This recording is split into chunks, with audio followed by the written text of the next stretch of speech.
그래서 제가 오늘 어떤 주제를 가지고 설교할까 하다가 끝까지 사랑하시는 이라는 이 주제를 가지고 여러분들과 함께 한 시간 은혜를 나누고자 합니다.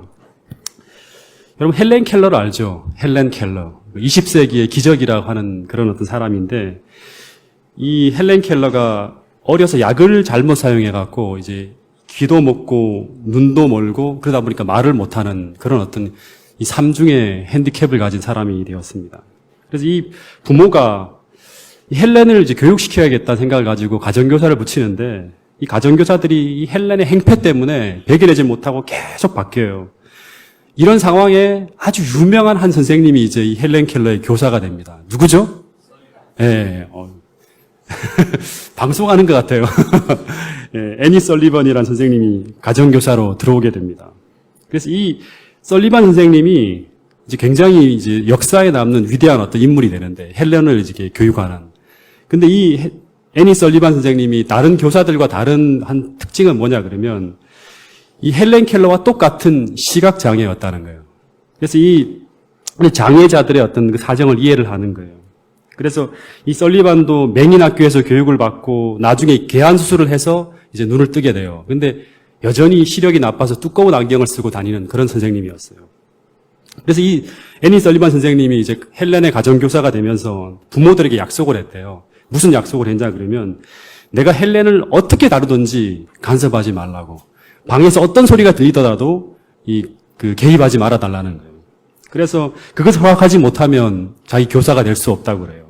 그래서 부모님이 어렵게 이제 애니 설리반과 약속을 하고 이제 교육이 시작되는데 설리반 선생님이 들어가자마자 헬렌이 행패를 부리는 거예요. 막 소리를 지르니까 이 애니 설리반 선생님이 어떻게 했냐 같이 막 행패를 부리는 거예요. 그래 나도 때려 부수자 하면서 막 같이 책을 던지고 막 그랬는가 봐요. 그러면서 점차 이 야생마 같은 헬렌이 잡히기 시작해요. 그리고 난 후에 이제 드디어 말을 가르치기 시작하는데 이제 구체적인 것들은 가르치기 쉬웠대요. 예를 든다 그러면 이제 이거를 잡고 난 다음에 이거는 리모컨이야 하면서 만져주면서 가르치는 거예요. 사물들을. 근데 문제는 추상적인 것이 가르치기 어려웠대요. 예를 든다 그러면 사랑이라든가 행복이라든가 이런 단어를 가르친다는 게 정말 어려웠대요. 그래서 애니 설리반이 생각한 게 뭐냐 그러면 이 헬렌이 아주 거친 품성을 가진 것이 이런 사랑이라는 단어와 행복이라는 단어, 평안이라는 단어 이런 것들을 배우지 못했기 때문에 그런 것이 아닌가 생각을 했어요. 그래서 이 사랑과 행복이라는 걸 가르치려고 할 수 있는 방법을 다 동원해요. 예를 든다 그러면 이렇게 꼭 안아주면서 이것이 사랑이야 헬렌 이해하겠니? 하고 물으면 그것이 어떻게 사랑이냐고 이건 안아주는 것이지 이렇게 이해를 못하는 거예요. 그리고 헬렌을 쓰다듬어주면서 뽀뽀하면서 이게 사랑이라 하더라도 헬렌의 반응이 똑같은 거예요. 그게 무슨 사랑이냐고 뽀뽀지 하는 거예요. 그래서 한참을 고민하다가 이 봄날이었대요. 지금처럼 양지 쪽에 흔들의자에 헬렌이 탁 앉아서 이렇게 쉬고 있는데 설리반 선생님이 헬렌을 보고 다가가는 거예요. 근데 헬렌이 너무나 만족스러운 표정을 지으면서 행복하게 자고 있는 거예요. 그래서 한참을 지켜보다가 헬렌이 달게 자고 난 다음에 탁 깨어났을 때 설리반이 헬렌을 꼭 껴안으면서 물었대요. 헬렌 기분이 어때? 그랬더니 헬렌이 너무 좋아요 라고 대답을 했대요. 그때 설리반이 이런 말을 했다고 합니다. 바로 그렇게 느낄 수 있는 것이 행복이라고 그리고 그것이 사랑이란다 하면서 이렇게 말을 했대요. 여러분 그래서 이 헬렌은 포근하게 이제 그를 내려쬐어는 이 봄볕을 사랑으로 이해하게 되었다 그래요. 이 봄볕을 받으면서. 그리고 이 사랑을 받으면 어떻게 된다? 행복해진다는 걸 배우게 됐다 그럽니다. 여러분 오늘 이 봄볕과 같은 이 하나님의 사랑의 빛이 오늘 여러분의 마음에도 비치고 있나요? 네. 성경엔 이런 기록이 있어요. 같이 한번 읽어보겠습니다. 시작.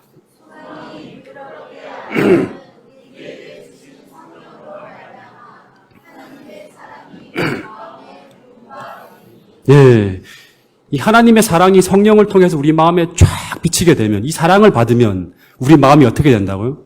진짜로 행복하게 돼요. 예, 그리고 우리가 쉴 수 있어요. 여러분 하나님의 사랑도 이렇게 우리에게 내리쬐이면 이 사랑의 빛이거든요. 우리를 포근하게 하고 우리를 행복하게 하고 우리를 평안하게 하고 지친 우리를 쉬게 한다는 거예요. 예, 그래서 이 예배 드릴 때마다 우리가 반드시 느끼고 돌아가야 되는 것 성경을 펼칠 때마다 반드시 우리가 마음속에 받아야 되는 것이 바로 뭐냐 그러면 이 하나님의 사랑이에요. 이것이 우리로 하여금 어려운 상황에서도 소망이 부끄럽게 되지 않는, 우리의 소망을 우리가 포기하지 않는 그런 삶을 살 수 있도록 만들어준다는 거예요. 오늘 여러분과 저는 이 하나님의 사랑의 빛을 1시간 동안 말씀을 통해 쬐이면서 이 세상에서 지친 우리가 위로를 받고 쉼을 누리고 다시 한번 은혜로 충전되어지는 그런 시간을 갖게 되기를 간절히 바라겠습니다. 어머니한테 사전에 이제 이야기를 했습니다. 우리 어머니의 어린 시절 이야기를 들었는데요. 저는 외할머니를 한 번도 뵌 적이 없어요. 근데 이 외할머니가 40대 후반에 이제 임종을 하실 때 그 외할머니에게는 초등학교에 이제 갓 입학했는지 아니면 미취학인지 모르겠지만 두 아들이 있었다 그럽니다. 외삼촌이죠, 저한테는. 한민희 삼촌, 한성희 삼촌이라 그러는데. 근데 이 외할머니가 돌아가시기 전에 이 두 아들이 너무나 보고 싶어서 불렀는데 이 두 아들이 마당에서 딱지치기를 하고 있었다 그래요. 그래서 이 사람들이 가서 한민아, 한성아, 엄마가 부르신다, 빨리 가봐라 하더라도 이 아이들이 딱지를 치는데 눈이 팔려갖고 어머니가 위중한 상황인지 돌아가시든지 말든지 가기 싫다고 하면서 딱지를 쳐야 한다고 하면서 막 때를 쓰면서 버티었대요. 근데 이 모습을 보면서 외할머니가 돌아가시기 직전 눈에 가장 밟혔을 사람이 누굴까요? 눈에 가장 밟혔을 사람이 바로 이 외삼촌들이었대요. 그러니까 자신의 임종 후에 겪게 될 이 철없는 외삼촌들을 생각하면서 할머니는 아마 이 어린 두 아이들의 어떤 장래를 생각하면서 그 염려 때문에 엄마 없는 환경 가운데 겪게 될 그 어려움들을 생각하면서 임종 직전까지 눈을 편하게 감지 못하셨다는 이제 그런 이야기를 들었습니다. 여러분, 근데 우리 외할머니께서 임종 직전 이 두 외삼촌들을 곁에 두고 이 아이들의 장래를 염려하면서 애절한 사랑으로 그 아이들에게 당부하는 그 똑같은 장면이 성경에도 나와 있습니다. 성경에도. 바로 요한복음 13장 이야기인데요. 그 1절을 한번 같이 읽어보겠습니다. 자, 시작.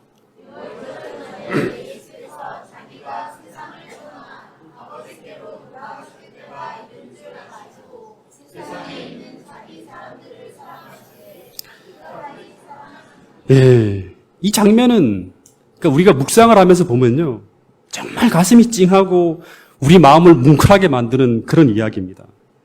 작년에 제가 이 부분을 좀 이렇게 묵상하면서 읽었는데 얼마나 많이 눈물이 났는지 몰라요. 이 장면을 생각할 때. 이 6월절 전에라는 말이 나오죠. 이 6월절 전이란 말은 예수님이 언제 돌아가시죠? 네, 6월절에 돌아가셔요. 그래서 이 날은 바로 예수님의 임종 하루 전날이에요. 하루 전날. 근데 이날 예수님은 이제 임종 전이잖아요.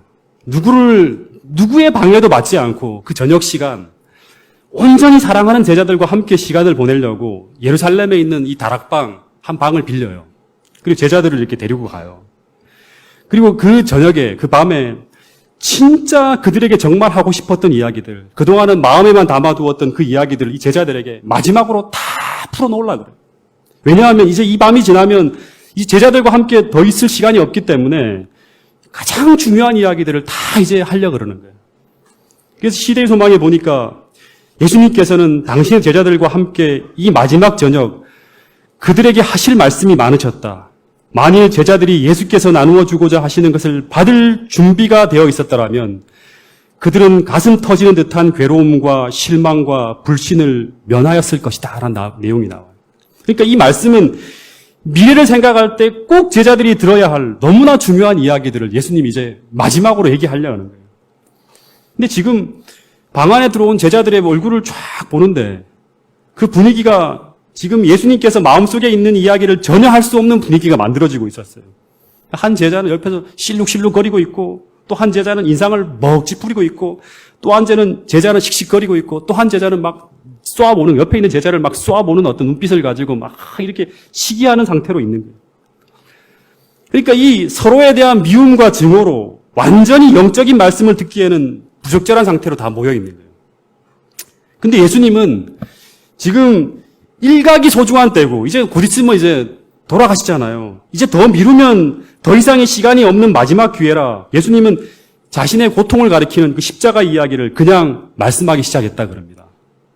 그래서 예수님이 뭐라 그러냐 그러면 슬픈 어조로 성경에 있는 표현을 그대로 빌리면 내가 고난 받기 전에 십자가에 달려 죽기 전에 너희와 함께 이 유월절을 먹기를 원하였노라. 이런 얘기를 해요. 내가 지금 이제 고난받기 전인데 내가 너희들과 함께 마지막 이 만찬을 나누면서 너희들과 할 얘기가 있다라고 하는 거예요. 근데 이 고통을 가리키는 이 슬픈 말씀을 하시는데 제자들은 아무런 반응이 없는 거예요. 아무도 예수님을 쳐다보는 사람도 없고 여전히 그들은 서로를 향해 질투와 시기를 눈빛을 날리면서 이렇게 막 있는 거예요. 여러분 심지어 그 중에 한 사람은 어떤 사람이냐 그러면 예수님을 향한 분노와 증오심을 마음에 담고 이제 만찬을 먹고 나가면 바로 예수님을 팔아버릴 그런 생각을 하고 실행 준비까지 다 마친 상태로 그 자리에 앉아 있어요. 그러니까 여러분 요 앉아있는 12명의 이 제자들은 말 그대로 제자들도 아니고 심지어 배반자고 심지어 예수님을 팔아먹을 원수들로 앉아있는 거예요. 완전히 진짜 그 예수님이 사랑하기에는 정말 부적절한 그런 상태로 모여있는 사람들이 12명이 앉아있는 거예요. 근데 여러분 이런 제자들을 바라보시면서 예수님이 제자들을 향해서 어떤 마음을 느끼고 있었을까요? 저 같으면 상을 그냥 확 뒤집어 엎고 나가! 하면서 다 보내버렸을 것 같아요. 근데 요한이 이때의 장면 속으로 들어가서 그때 예수님의 표정과 눈빛, 그때 예수님의 모습을 다 기억했던 거예요. 그리고 성령의 영감을 통해서 그 장면을 이렇게 기록한 거예요. 6월절 전에 예수께서 자기가 세상을 떠나 아버지께로 돌아가실 때가 이른 줄을 아시고 세상에 있는 자기 사람들을 사랑하시되 여전히 자기 사람들이래요. 어떻게 사랑하시느니라? 이 끝까지란 말이 중요해요. 사랑할 수 없는데 사랑하고 있다는 거예요. 예수님은 이제 24시간 후면 자신이 겪게 될 십자가가 이제 시시각각 다가오고 있었어요. 십자가는 엄청난 이 부담이거든요.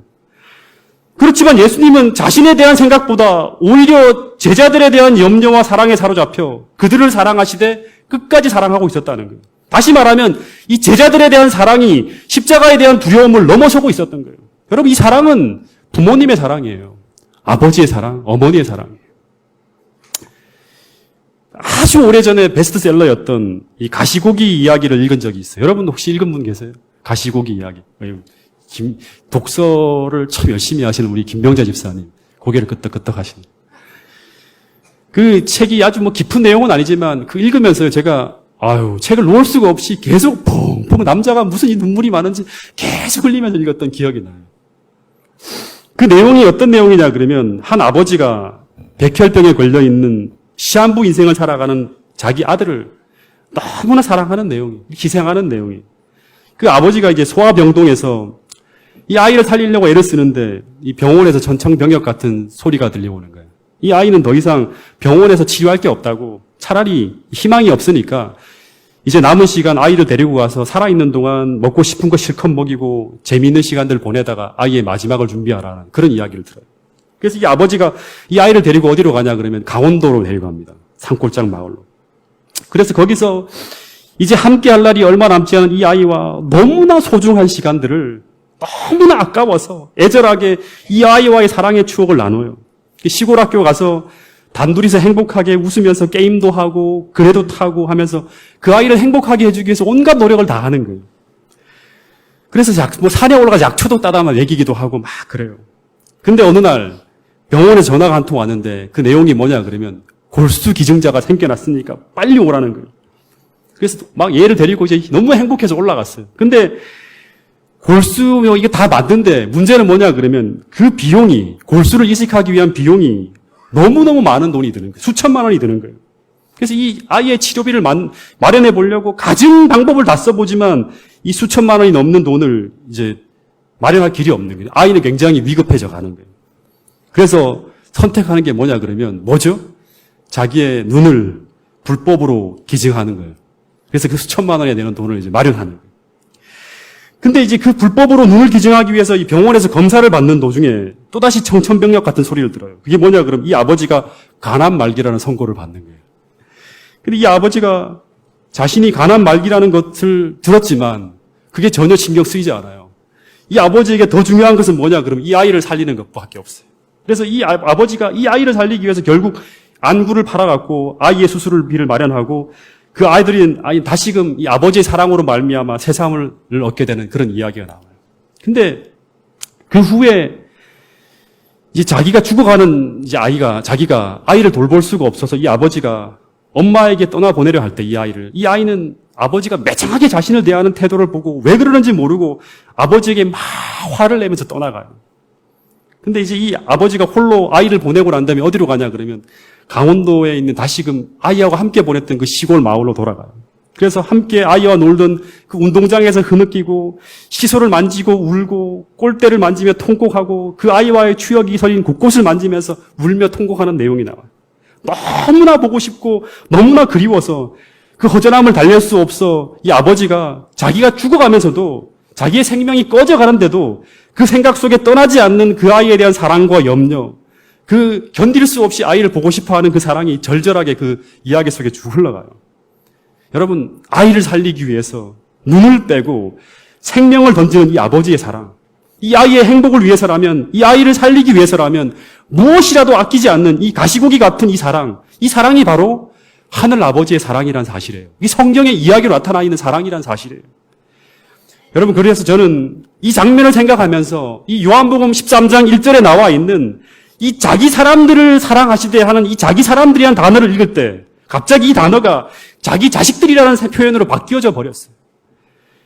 예수께서 이제 자기가 세상을 떠날 날이 가까운 것을 아시고 자기 자식들을 사랑하시되 어떻게 사랑하시느니라? 끝까지 사랑하시느니라. 여러분, 이 철부지 같은 자식들은 지금 내일 일이 무슨 일이 벌어질지, 지금 내일을 대비해서 어떤 준비를 해야 되는지 전혀 모르는 6살짜리 철부지의 모습이에요. 지금 그들에게 중요한 것은, 정말 그들에게 필요한 것은 딱지 같은 것이 아닌데 그들의 관심은 그 힘들고 어려운 날 전혀 쓸모가 없어지는 오직 딱지에만 관심이 있는 거예요. 여러분, 그래서 이 부모 없이 홀로 살아갈 준비가 전혀 안 된 이 제자들을 놓고 주님은 그 짧은 시간, 이제 1시간밖에 남지 않은 시간, 어떻게 하면 될까? 온통 제자들을 위한 염려로 가득 차 있는 거예요.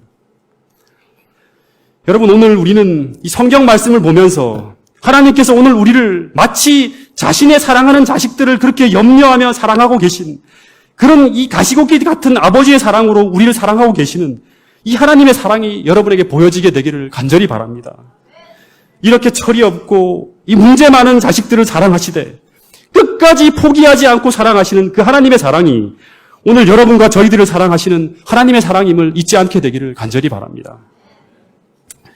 그래서 이 예수님이 1초 시간이 가는데 지금 전혀 예수님의 마음에 담긴 이야기를 전개할 수 없는, 전혀 할 수 없는 그런 상황이 계속 펼쳐지는 거예요. 말을 하고 싶어 죽겠는데 이제 이 얘기를 해야 되는데 전혀 서로 싸우기만 하고 질투하고 싸우면서 이 예수님이 말할 수 있는 분위기를 만들어주고 있지 않은 거예요. 예수님 마음이 정말 답답했을 거예요. 이 조금만 더 지나면 이 제자들에게 아무것도 해줄 수 없는데 이제 이들은 예수님의 망가지고 부서지는 그 모습을 볼 때 엄청난 충격을 받으면서 다 무너질지 모르는데 그런 제자들에게 예수님이 이 시간 정말로 보여주고 싶어 하시고 한 번이라도 더 그들의 마음에 심어주고 싶어 알려주고 싶었던 그게 뭘까요? 이 짧은 시간에 정말 예수님이 이들에게 마지막으로 보여주고 싶고 한 번이라도 그들의 마음에 심어지고 싶고 알려주고 싶었던 게 뭘까요? 그것은 바로 이거예요. 내가 너희를 사랑하되 끝까지 사랑한다는 이 그분의 마음이었을 거예요. 내가 너희들을 얼마나 사랑하는지 제자들에게 말로 할 수 없다면 행동으로라도 보여줘야겠다 생각을 하고 하시는 게 바로 뭐냐 그러면 수건을 허리에 두르시고 제자들의 발을 씻기는 장면이에요. 여러분, 그래서 이 세종 예식은 예수님이 여기서 단지 겸손한 그분의 모습을 제자들에게 보여주시면서 너희들도 나처럼 이렇게 좀 겸손하게 살아라 하면서 이렇게 발을 씻긴 게 아니었어요. 제가 지난 여름에 시대의 소망을 읽으면서 정말 울컥한 것은요, 여러분, 이 장면은 임종을 앞둔 아버지가 마지막 날 밤에 이제 몇 시간 후면 제대로 볼 수조차 없는 이 사랑하는 자식들을 바라보며 행한 마지막 행동이었어요. 여러분, 이 식탁에 앉은 예수님의 마음이 이제 시대의 소망이 나오는데 그분의 마음은 너무나 무거웠고 괴로웠고 심지어 제자들이 볼 때 침울한 그림자가 그려져 있었다 그래요. 그래서 예수님이 이 억누르는 마음을 느낄 수 있을 만큼 제자들이 그분의 표정이 슬픔으로 가득 찬 걸 봤대요. 그래서 여러분, 예수님의 감정은 그냥 제자들을 발을 우리가 세종 예식할 때 그렇게 웃으면서 평온하게 하지 않았어요. 어떻게 하면 사단이 그들에게서 결정적 승리를 얻지 못하도록 할 수 있을까? 어떻게 하면 불쌍한 영혼들의 마음에 사랑의 불을 붙여서 당신이 말씀하고자 하는 것을 그들로 이해하게 할 수 있을까? 이걸 고민하면서 이 행동을 시작했다 그럽니다. 제가 이 배경을 생각하면서 이 장면을 생각하니까 예수님이 아주 간절한 마음으로 감정이 이렇게 고조되어 있어요. 그래서 제자들의 발을 이렇게 탁 만지면서 씻길 때 예수님의 마음은 베드로야, 내가 너를 사랑하되 끝까지 사랑한다. 응? 이제 얼마 안 있으면 나는 죽어. 그러나 너는 내가 너를 이렇게 사랑한다는 것을 잊어서는 안 돼. 하면서 그 말을 만질 때 아마 예수님의 눈시울이 빨개지지 않았을까 싶어요. 여러분, 그래서 이 제자들은 이 세종예식을 통해서 예수님의 겸손한 모습뿐 아니라 그분이 자신들을 향한 이 뜨거운 사랑을, 다시 말하면 그들을 사랑하되 끝까지 사랑하는 그분의 사랑을 강하게 느꼈던 거예요. 여러분, 그러니까 이 예수님이 종이해야 할 일을 겸손하게 했기 때문에 이 장면이 감동이 있는 것이 아니라 이 장면은 예수님이 제자들을 떠나기 전에 예수님이 제자들을 향해 마지막으로 그 순간 그분이 할 수 있는 최선의 사랑을 보여준 장면이 바로 이 제자들의 발을 씻기는 행동이었어요. 내가 너희를 구할 수만 있다면, 내가 너희들에게 이 사랑을 보여줄 수만 있다면 가장 비천한 종으로 너희들을 섬길 수도 있다는 거예요. 그래서 이 사랑이 제자들의 이 발을 씻기는 이 사랑의 행동을 통해서 제자들의 마음에 강한 터치가 이루어졌을 때 그들이 하루 종일 그들의 마음을 견고하게 지배했던 그 교만하고 이기적인 마음이 흔들리면서 완전히 회개하게 돼요. 시대 소망에 보면 성만찬을 들 때는 이전과 다른 마음으로, 다시 말하면 떡을 들기에 합당한 마음으로 식탁에 앉게 되었다고 합니다. 여러분, 심지어 유다도 예수님께서 유다의 발을 쓰다듬으면서 이렇게 씻겨 나갈 때 그 사랑의 손길이 유다의 발에 닿을 때 유다의 마음이 흔들렸대요. 거의 회개할 뻔했다는 그런 기록이 있습니다. 여러분, 무엇이 우리로 하여금 회개하게 만드는가? 무엇이 우리로 하여금 우리의 무거운 마음의 죄짐을 그분 앞에 내려놓게 만드는가? 무엇이 우리의 삶을 변하게 만드는가? 무엇이 우리로 하여금 그분을 굳게 믿고 신뢰하며 따라가게 만드는가? 여러분, 하나예요. 우리를 사랑하시되 끝까지 사랑하신 이 예수님의 사랑이에요. 이 사랑의 빛이 뭐냐? 바로 생명이에요. 이들이 이 빛을 보므로 말미암아 제자들이 그 이후 사도행전 내내 그들은 예수님을 포기하지 않고 순수한 믿음을 가지고 끝까지 살아갈 수 있었던 거예요. 여러분, 그래서 요한복음 1장 4절에 이런 말씀이 있습니다. 같이 한번 읽어보겠습니다. 시작.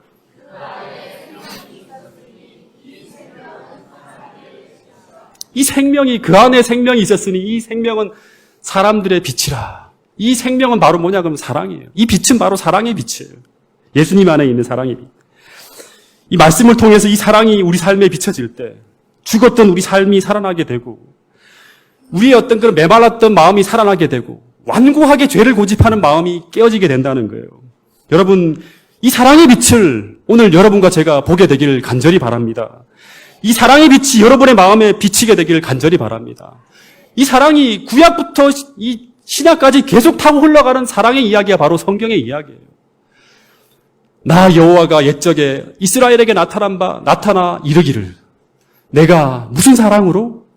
무궁한 사랑으로, 끝까지 사랑하는 이 사랑으로 너를 사랑하는 거로 인자함으로 너를 인도하였다 하였노라. 이 사랑이 계속 하나님 백성들을, 그 예수님을 팔려고 하는 유다조차도 예수님이 포기하지 않고 끝까지 사랑하는 그 사랑이 이들을 인자함으로 계속 그들의 생애를 인도하고 있다는 거예요. 여러분, 이 사랑이 여러분의 삶을 오늘 또 인도하고 있음을 믿게 되기를 간절히 바라겠습니다. 이 중국에 지진이 자주 일어나잖아요. 근데 옛날에 이제 대지진이 벌어졌는가 봐요. 근데 100일 된 딸아이와 함께 한 어머니가 이제 깔렸어요. 근데 흘러내리는 흙더미를 이제 몸으로 확 막으면서 이제 끝까지 아이의 생명을 지키고 있다가 나중에 이제 엄마는 죽어요. 그래서 이제 구조대가 구출을 하는데 그 어머니의 품에 안겨 있는 이 아이를 구출하는데 아이는 숨을 쉬고 있었어요. 그래서 이 아이를 데리고 이제 막 병원으로 달려가는데 이 포대기 안에 뭐가 있었냐 그러면 휴대전화가 딱 놓여 있더래요. 그래서 서둘러 이제 이 아이를 이제 그 병원에 이제 데려가면서 휴대전화를 딱 보니까 그 화면에 한 줄 메시지가 딱 떠 있더래요. 근데 이 메시지를 보면서 그 구조대가 왈칵 눈물을 흘렸다 그래요.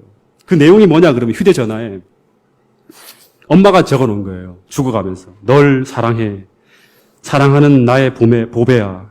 만약 내가 살아남으면 꼭 기억해 다오. 내가 널 사랑했다고 하는 거예요. 예.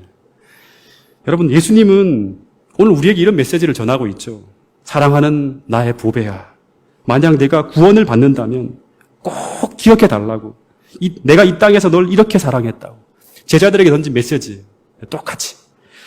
이 아이가 나중에 커서 이제 수찬성 대지진이 벌어지고 난 다음에 지진 도중에 희생된 사람들을 애도하며 묵념할 때 이 딸이 옛날 자신의 어머니의 그 희생을 기억하면서 눈물을 주르륵 흘렸다는 거예요. 12살이 넘어가고 계속 울었다는 거예요. 여러분, 이 제자들은 이 딸처럼 이때 이 주님이 보여줬던 이 사랑을 기억하면서 평생 이 사랑에 감동되어진 사람으로 살아갑니다. 이 사랑이 힘이에요. 이 사랑이 파워라 그러잖아요. 힘이에요. 이 사랑이 계속 들어오게 되면 우리는 희망을 포기하지 않아요. 소망을 포기하지 않아요. 계속 가는 거예요. 여러분, 그래서 이 성찬식 때 오늘 예수님께서 계속 강조하는 게 뭐냐 그러면 이 나의 살을 먹고 나의 피를 상징하는 이 떡과 포도주를 먹고 마시는 것은 그것은 바로 그분이 우리를 사랑하시되 끝까지 사랑하는 그분의 십자가의 사랑을 먹는 것임을 계속 강조하는 거예요. 그래서 이 떡과 포도주를 먹고 마시는 사람은 예수님께서 아버지로 말미암아 사는 것처럼 이 사랑이 그들의 삶에 흘러 들어올 때 그들은 마침내 그분이 주시는 그 사랑의 영향으로 말미암아 살아갈 수 있다고 성경은 얘기하는 거예요. 여러분, 오늘 우리가 말씀을 들을 때마다 또 예식에 참여할 때마다 항상 이 하나님의 사랑이 여러분의 마음을 감동시키게 되기를 간절히 바랍니다. 그 사랑이 여러분 속에 들어올 때 그 사랑이 다시금 그 안에만 머무는 것이 아니라 여러분의 이기심을 극복하고 이웃에게까지 흘러가는 거예요. 이 예화는 옛날에 한번 여러분들에게 드렸던 건데 성주 엄마가 어머니가 오셨으니까 그 어머니와 관계되는 예화를 한번 좀 썼으면 좋겠다 얘기를 해서 이 어머니가 오신 특집으로 하나의 예화를 다시 한번 좀 여러분에게 드리고자 합니다. 저의 형제는 5남매예요. 지금 우리 작은 형님도 와 계신데. 근데 저는 아버지가 45세 저를 낳았어요. 근데 생계가 굉장히 어려운 형편임에도 불구하고 어쩌다 보니까 제가 생겨난 것 같아요. 예. 저는 아마 기대하지 않은 아이 같아요. 우리 형님이 이제 대구에 있다가 딱 오더니 엄마는 왜 자꾸 애를 놓냐고 하면서 막 속이 상해갖고 있었다. 중학생 형이 이제 그런 얘기도 했다는 기억이 있습니다. 근데 태어날 때부터 저는 이제 굉장히 난산이었어요. 이 산을, 애기들은 보통 이렇게 태어나야 되는데 저는 어떻게 하다가 이렇게 팔을 한쪽을 빼갖고 어머니 자궁을 막아갖고 거의 죽을 뻔 하다가 간신히 태어났어요. 그리고 제가 기억하기로 6살 때 완전히 또 폐렴에 걸려서 의식불명으로 거의 며칠간 삶과 죽음을 오르내리다가 극적으로 살아난 사람이 바로 저예요. 그래서 어머니의 속을 엄청나게 썩혔던 것 같아요. 근데 이 속을 이제 어릴 때 썼으면 커서는 좀 잘 효도하고 살아야 되는데 다 커서도 이 두 형님은 어느 정도 이제 직장에 이제 직장을 잡고 어머니께 어느 정도 기쁨을 드릴 정도의 위치를 안정적으로 가졌는데 근데 문제는 제가 그 당시에 이 신앙에 깊이 몰입하면서 어머니에게 이제 도중에 공부를 중단하고 신학을 공부하겠다고 이제 마음을 먹고 진로를 바꾸기로 결심을 해요. 그래서 학교를 포기하겠다고 식구들에게 통보를 했습니다.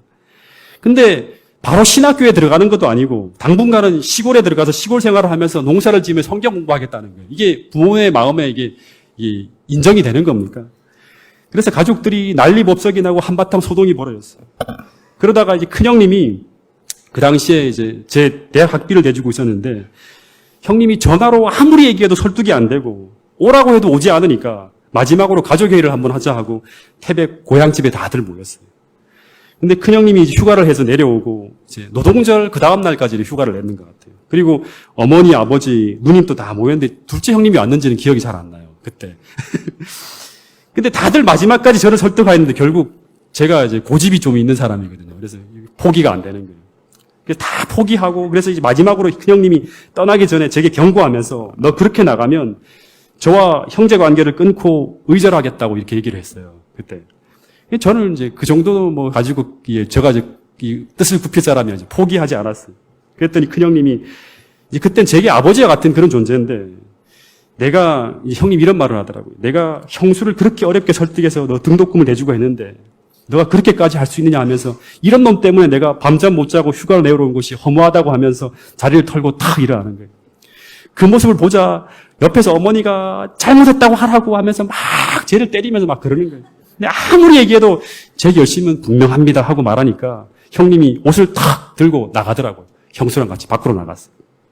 그래서 그때 저도 어머니에게 더 이상 제게 기대를 못 가게 하려고, 더 이상 미련을 갖게 하지 않으려고 제가 가장 가슴 아픈 말을 그때 마지막으로 던졌어요. 그때 제가 무슨 말을 했냐 그러면, 어머니, 이제 제게는 더 이상 세상적 기대를 걸지 마세요. 형님들에게 의지하여 사시고 저는 없는 셈 치라고, 이제 없는 아들로 치라고. 그렇다고 제가 막 사는 게 아니라 제 인생은 제가 알아서 제가 원하는 대로 정말 열심히 살겠습니다. 이런 말을 했어요. 그리고 탁 돌아서 형님 나가고 난 다음에 나오는데, 그 당시 관절염으로 심하게 다리를 저시는 어머니가 그 아픈 다리를 막 끌고 우시면서 나 죽는다 하면서 나오시는 거예요. 그 장면이 지금도 제 마음에 선하게 남아요. 나 죽는다 하면서. 근데 그 어머니의 우시는 얼굴을 뿌리치고 제가 어디로 갔냐 그러면, 그래도 나를 조금 이해해주는, 아직 그 당시에 결혼 안 한 그 대구에 있는 이 동현이 아버지, 둘째 형님 집으로 아무도 모르게 소리 없이 찾아 들어갔어요. 근데 그날이 이제 저녁 때쯤이었던 것 같아요. 이렇게 마당에서 땅거미가 탁 지고 있는데 마음이 뒤숭숭해서 이 생각 저 생각하면서 그때 형님이 시장 무슨 시장이에요? 시장에 이래 자취집인데 하여튼 막 희한한 자취집이 있었어요. 그 마루가 있었는데 그 마루 앞에 앉아갖고 이렇게 밖에서 마음을 안정을 못하고 이렇게 밖에 나와서 생각을 하고 있는데, 갑자기 저기 멀리서 어떤 할머니 한 분이 다리를 쩔뚝쩔뚝하면서 오시는 거예요. 저녁이라서 땅거미가 져갖고 잘 안 보였는데 자세히 보니까 다름 아닌 제 어머니가 그 대문을 열고 들어오시는 거예요. 근데 그 어머니의 손에는 검은색 비닐봉지가 들려있었는데, 그 봉지에는 뭐가 있냐 그러면 나를 해먹이시겠다고, 난 이제 먹지도 않는지도 모르고 예전에 제가 좋아하던 고등어를 사가지고 들어오시는 거예요. 그래서 어머니가 제가 집을 떠나간 그 즉시 어머니는 제 목적지를 확인한 다음 잠시도 집에 지체치 아니하시고 즉시 쫓아오는 거예요. 무릎이 아파 제대로 걷지도 못하시는데 차를 몇 번씩 갈아타시면서 그곳 대구까지 쫓아오신 거예요. 어머니는 그날 솔직히 막 뭐라 할 줄 알았는데 아무 말씀도 안 하시고 그냥 저녁밥을 지어주신다고 부엌에 들어가서 저녁밥을 이렇게 지어서 이렇게 밥을 지어 오셨는데, 그 밥이 안 넘어가는 거예요, 저한테. 그래서 어머니가 재훈아, 한 숟갈만 먹어라, 제발 소원이라고 막 하시는데 제가 막 울면서 이제 먹었던 기억이 나요. 그냥 좀 포기하시지, 저를 좀 자유롭게 놔주시지, 왜 이토록 이 못난 저를 포기하지 못하시고 끝까지 사랑하고 쫓아오시는지. 이 밤에 잠을 자는데 어머니가 밤새 어떻게 주무시냐 그러면 제 손에 깍지를 꽉 끼고 자기 가슴 위에 두면서 이렇게 주무시는 거예요. 혹여 어머니는 제가 그 밤 사이에 또 도망갈까봐 두려운 거예요. 저를 잃어버릴까봐 두려운 거예요. 여러분, 5남매가 있는데, 그렇게 자녀가 많은데 그 막내 아들을 절대로 포기할 수 없는 거예요. 여러분, 우리 어머니의 이 막둥이 자리는 큰 형님도, 큰 누나도, 작은 형님도, 작은 누나도 그 누구도 채울 수 없는 거예요. 오직 누구만이 채울 수 있는 자리냐 그러면 이 막둥이의 자리는 저만이 채울 수 있는 거예요. 여러분, 성경에 이런 말씀이 있어요. 시대의 소망에 보면 아무리 양떼가 클지라도 목자는 모든 양들을 각각을 알고 있다. 양마다 다 이름이 있으며 목자가 이름을 부를 때 그들은 응답한다. 예수께서는 우리를 개인적으로 아시며 우리의 연약함을 동정하신다. 그는 우리를 이름대로 아신다 하는 거예요. 여러분, 우리가 아무리 못났을지라도, 아무리 우리가 부모의 속을 썩인다 할지라도, 아무리 우리가 어려운 현실에 직면해 있을지라도 우리는 절대로 그분에게서 버림받지 않는다는 사실을 기억하시기 바랍니다. 왜냐 그러면 그 하나님은 우리의 부모이기 때문에 그래요. 우리를 만드신 분이기 때문에 그렇습니다. 절대로 포기할 수 없는 사랑으로, 끝까지 사랑하는 이 사랑으로 우리의 문제를 돌보고 계시는 분이 바로 우리 하나님이심을 잊지 않게 되기를 간절히 바랍니다. 왜 이 하나님의 사랑이 강렬할까요? 왜 어머니의 사랑이 강렬할까요? 그 이유는 당신의 몸 안에서 10달을 품고 있다가 당신의 어마어마한 산고를 치르고 낳은 아이기 때문에 그래요. 여러분, 예수님도 우리를 얻기 위하여 어마어마한 산고를 치르고 낳았기 때문에 우리를 포기할 수 없는 거예요. 어떤 것도 대신할 수 없는 어마어마한 당신의 생명을 희생하는 십자가의 어마어마한 사랑의 그 대가를 치르고 우리를 낳으셨다고 성경은 이야기하고 있어요. 그 피해의 대가로 우리가 구원을 받은 거예요. 여러분, 넌 다시 내 아들이 되었다는 이 한마디 그냥 나온 게 아님을 여러분 꼭 여러분의 마음속에 간직하길 간절히 바랍니다. 이 사랑이 우리를 쉬게 하고 이 사랑이 우리를 살리는 거예요. 여러분, 그래서 예수님이 내가 너를 사랑하는 것이 바로 이런 엄마와 같은 사랑이라고 성경은 이렇게 기록하고 있습니다. 같이 읽어보겠습니다. 시작.